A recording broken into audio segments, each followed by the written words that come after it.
Olá, ainda sobre essa série de vídeos sobre filosofia, é importante situar como que surgiu essa discussão, esse campo do saber da própria filosofia, e aí a gente pode situar Sócrates, né, no seu contexto. E quem conta os detalhes, por exemplo, da vida de Sócrates, detalhe sua vida, por exemplo, é o Platão.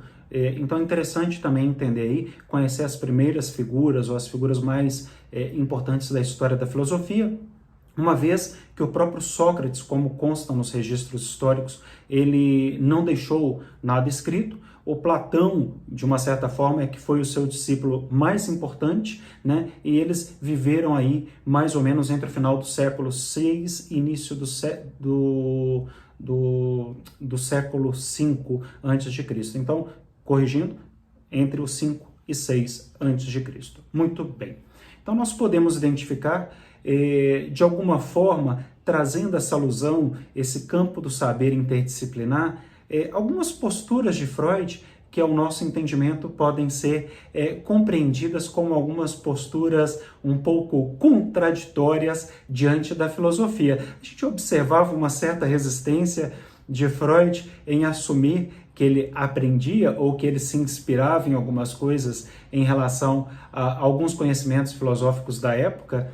E o próprio Laurent, ele afirma que é através do estudo dos textos oficiais e também dos textos ditos não oficiais de Freud que nós conseguimos descobrir um discurso um pouco ondulante, né, de fato, múltiplo e talvez em alguns momentos finalmente até meio ambivalente. De um lado, o que a gente pode observar é que Freud não possuía fórmulas bastante incisivas para desautorizar a filosofia. Ele também não tentava, não se observa que ele buscava desautorizar a filosofia de suas prestações, de legitimar sobre a ciência psicanalítica, né? Apesar de ter, como nós observamos já desde lá do movimento psicanalítico, existiram muitas perseguições em relação à psicanálise, né? Muitas críticas, e embora tudo isso tivesse acontecido e Freud tenha sido alvo um pouco aí dessas pontuações, dessas interferências de alguns filósofos da época, a gente percebe que ele não tentou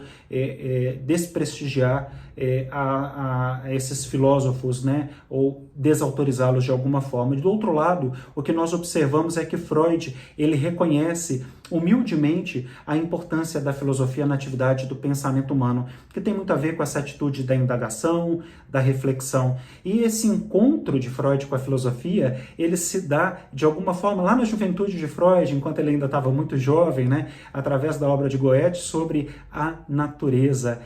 Mas é através do filósofo e psicólogo Brans Brentano que Freud vai encontrar então essa especial afinidade aí com a filosofia. Conta-se que de alguma forma durante seus estudos de medicina ele participava de vários cursos, de vários seminários de filosofia, porque ele se sentia atraído por esses seminários de filosofia que eram ministrados aí pelo Brentano, né? E apesar de não necessariamente existir naquela época a obrigatoriedade do estudo da filosofia para os estudantes da medicina, ainda assim, como disciplina optativa, Freud acabava optando por assistir esses seminários, já que esses seminários pareciam de alguma forma iluminar os pensamentos de Freud. Então, Freud, ele acabou se revelando aí um frequentador assíduo desses cursos de filosofia. Daí a gente pode apontar uma das primeiras aproximações de Freud da filosofia, chegando mesmo até a se especializar de certa forma na história da filosofia.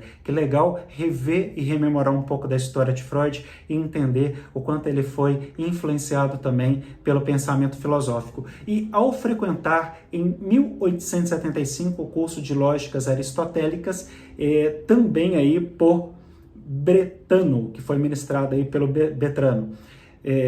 Bom, por outro lado, apesar de confessar que teve gosto pela especulação filosófica na sua juventude, o que nós podemos observar é que Freud afirma que ele também resistiu a essa tentação da especulação filosófica, pois ele se preocupava, de alguma forma, em manter-se bem fiel aos domínios dos fatos. Então a gente observa essa preocupação de Freud em relação à psicanálise, de afastá-la do aspecto místico, né, desse aspecto sobrenatural, até para que ela sofresse menos investidas por parte desses críticos, desses estudiosos, dos cientistas da época que investiam contra a psicanálise e contra as teorias e postulações da própria psicanálise propostas por Freud. Então é interessante que ele sempre tem esse cuidado de manter aí um pouco esse domínio dos fatos, ser fiel ao domínio dos fatos e à ciência.